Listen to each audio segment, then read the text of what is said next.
India versus England first టీ20లో ఎవ్వరి ఊహకు అందని విధంగా ఇండియా జట్టు తన సత్తా చాటింది.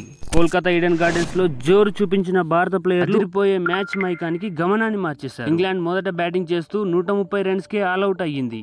జాస్ బట్లర్ ఒక్కడే 68 రన్స్ తో లీడ్ చేస్తూ ఇంగ్లాండ్ ను ఓదార్చాడు. కానీ ఇండియన్ బౌలర్లు ఆగ్రహానికి మిగతా బ్యాటర్లు లొంగిపోయారు. హర్షదీప్ సింగ్ తన ఫాస్టెస్ట్ బౌలింగ్ తో ఇంగ్లాండ్ టాప్ ఆర్డర్ ను పూర్తిగా కూల్చేశారు. వరుణ్ చక్రవర్తి తన స్పిన్ మ్యాజిక్ చూపిస్తూ ఇంగ్లాండ్ బ్యాటింగ్ లైన్ ను పూర్తిగా కట్టడి చేశారు. ఇంగ్లాండ్ టీం స్ట్రైకింగ్ ను రికవర్ చేసుకోవడానికి ప్రయత్నించిన ప్లాన్ అంతా విఫలం. ఇంగ్లాండ్ బౌలర్లకు ఊహకందని దెబ్బ ఇచ్చిన భారత ఓపెనర్స్ అభిషేక్ శర్మ తమ విస్ఫోటక ఆటతో కేవలం 34 బంట్స్ లోనే 79 రన్స్ సిక్సర్లు బౌండరీల హోరుతో స్టేడియంలో అభిమానులు ఉత్సాహభరితులను చేశాడు.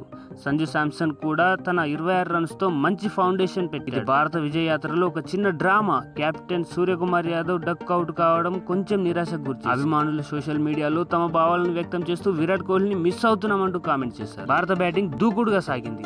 కేవలం 12.5 ఓవర్లోనే టార్గెట్ ను ఛేదించి విజయాన్ని సాధించింది. ఇంగ్లాండ్ బౌలర్లను చిత్తు చేసిన భారత బ్యాటింగ్ డిసిప్లిన్ కు అభినందనలు వెల్లువెత్తాయి. మ్యాచ్ అనంతరం ప్లేయర్లు తమ అభిమానుల మధ్య సందడి నెలకొంది.